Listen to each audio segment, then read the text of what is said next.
Supreme কোর্টের রায়ে 26,000 শিক্ষক এবং অশিক্ষক কর্মচারীর নিয়োগ বাতিল হওয়ার পর থেকেই চাকরিহারাদের একেবারে দিশেহারা অবস্থা।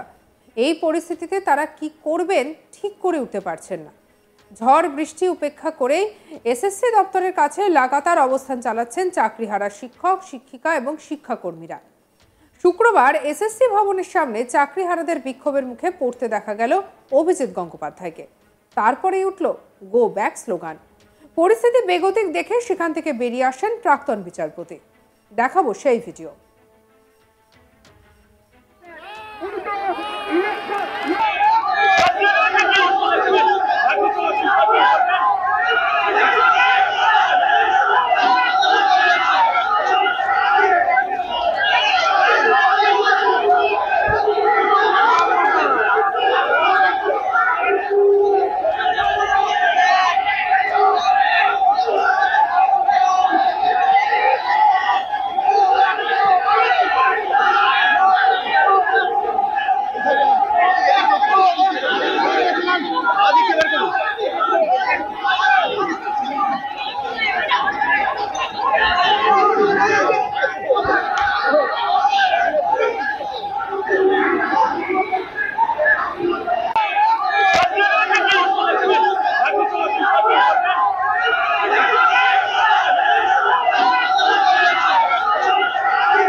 চাকরিহারা শিক্ষকদের অনেকে অবস্থানে বসেছেন।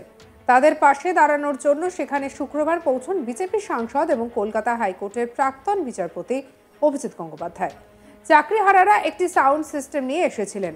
সেই গাড়িতে অভিজিৎ গঙ্গোপাধ্যায় যখন উঠতে যাচ্ছেন তখন এক দফায় তাকে বাধা দেওয়া হয়। তাদের বক্তব্য ছিল এখানে তারা কোনো রাজনীতির প্রবেশ করতে দেবেন না। শেষমেশ অভিজিৎ গঙ্গোপাধ্যায় গাড়িতে উঠে নিজের বক্তব্য রাখেন। তিনি যখন বক্তব্য রাখছেন সেই সময় আচমকাই গো ব্যাক স্লোগান উঠতে থাকে, আর এই স্লোগানের মধ্যেই সেই জায়গা ছাড়তে বাধ্য হন তিনি।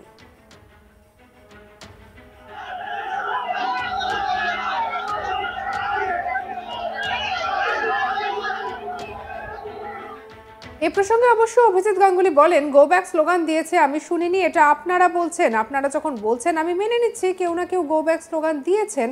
যেখানে একটা গণ আন্দোলন গড়ে ওঠে সেখানে নর্দমায় ছুঁড়ে ফেলে দেওয়া নকশাল আছে, নর্দমায় ছুঁড়ে ফেলে দেওয়া সিপিএম আছে। এই সেই আন্দোলনে দখলদারি নিতে চাইছে, যে কোনো আন্দোলন করার মনোপলি তাদের। কি বলছেন শুনবো। আমি শুনিনি প্রথম কথা কেউ গো ব্যাক স্লোগান দিয়েছেন, এটা আমি শুনিনি প্রথম কথা। দ্বিতীয়, আপনারা যখন বলছেন যে গো ব্যাক স্লোগান দিয়েছেন, আমার মনে হচ্ছে এই গো ব্যাক স্লোগানের সঙ্গে আমি যখন ওই আমাদের আরজিকরের কাণ্ডের পরে বউবাজার স্ট্রিটে গিয়েছিলাম, তখন একদল নকশাল এবং একদল এসইউসিআই এর ছাত্র, এসইউসিআই ছাত্র সংগঠনের ছাত্র, তারা আমাকে গো ব্যাক স্লোগান দিয়েছিল। যদিও আমি সেখানে গিয়েছিলাম সহমর্মিতা জানাতে। আজকে এখানে কোনো সহমর্মিতার ব্যাপার নয়, আজকে আমি সরাসরি এসেছিলাম এদের সঙ্গে আমি আছি এবং থাকবো বলে। এই নকশাল এবং সিপিএম এবং এসইউসিআই এরা ওই অভয়ার আন্দোলন সম্পূর্ণ ধ্বংস করেছে তৃণমূলের চামচা হিসেবে। সেই তৃণমূলের কিছু চামচা এখানে জড়ো হয়েছে, জড়ো হয়ে হয়তো গো ব্যাক স্লোগান দিয়েছে। তারা এখানে বলছিলেন যে প্রধানমন্ত্রী কি বলছেন, এটা কি প্রধানমন্ত্রীর ব্যাপার? তারা যদি এইটুকু না জানেন এবং প্রধানমন্ত্রীকে জড়িয়ে দিতে চান, তাহলে আমি বলবো আপনারা মতলববাজ। সেই সিপিএম, সেই এসইউসিআই, সেই নকশাল তাদের হয়ে আপনারা এসছেন।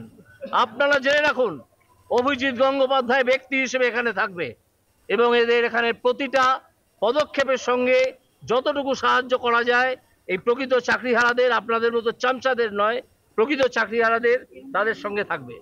সেই জন্যে আমি আজকে সেকশন 18টা পড়ে দিয়েছি স্কুল সার্ভিস কমিশন অ্যাক্টের, যে স্কুল সার্ভিস কমিশন যখন এই ওএমআর শিট পাবলিশ করলো না, তখন সরকারের এই ক্ষমতা আছে section 18 of school service commission act অনুযায়ী, যে স্কুল সার্ভিস কমিশনকে ডিরেকশন দিতে যে তুমি ওএমআর শিট পাবলিশ করে দাও। এরপরে চাকরিহারাদের সামনে প্রশ্নের মুখোমুখি হয়ে তিনি স্কুল সার্ভিস কমিশনের অ্যাক্টে কি লেখা আছে সেটা পড়ে শুনবো। আমরা স্কুল সার্ভিস কমিশনের চেয়ারম্যানের সঙ্গে মিটিং করে তারপর যখন বুঝলাম যে হয়তো ওনারা পাবলিশ করতে পারেন, হয়তো তিনি আমাদেরকে কোনো কথা দেননি, কিন্তু আমরা ভেবেছিলাম যে স্বচ্ছতা বজায় রাখার কারণে, ট্রান্সপারেন্সি বজায় রাখার কারণে তারা হয়তো এটা পাবলিশ করে দেবেন, এবং তারপরেও আর 3-4টে পদক্ষেপ আছে, সেটা নিলে পরিষ্কার হয়ে যেত কে যোগ্য কে অযোগ্য। আজ পর্যন্ত, আজকে 2টো বেজে গেল, এখনো পর্যন্ত তারা এটা করেননি। এটা না করার মধ্যে দিয়ে যা বোঝা যাচ্ছে সেটা হচ্ছে যে এনারা ট্রান্সপারেন্সি চান না, এনারা এখনো লুকিয়ে লুকিয়ে এই কাজটা কোনোভাবে করে কি একটা থার্ড ক্লাস অ্যাপ্লিকেশন সুপ্রিম কোর্টে ফাইল করবেন তা আমরা জানি না। আমি আজকে একটা জিনিস আপনাদের জানানোর জন্য এনেছি, সেটা হচ্ছে স্কুল সার্ভিস কমিশন অ্যাক্টে, সেটা হচ্ছে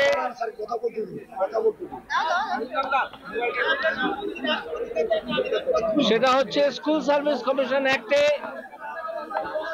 একটা প্রভিশন আছে, যে প্রভিশনে পরিষ্কার বলা আছে, আমি আপনাদের পড়ে শোনাচ্ছি, সেটা যাদের প্রয়োজন আমি তাদেরকে ফরওয়ার্ডও করে দেবো আমার মোবাইল থেকে।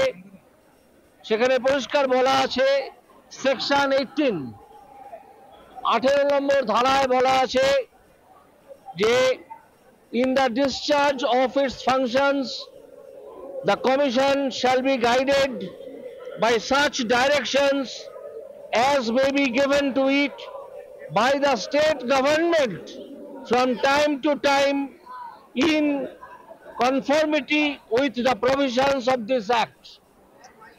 এই যে সরকারের ক্ষমতা, স্টেট গভর্নমেন্টের ক্ষমতা, সেই ক্ষমতা বলে স্টেট গভর্নমেন্ট স্কুল সার্ভিস কমিশনকে একটা নির্দেশ দিতেই পারেন যে তুমি পুরো ওএমআর শিটটা ওয়েবসাইটে তুলে দাও।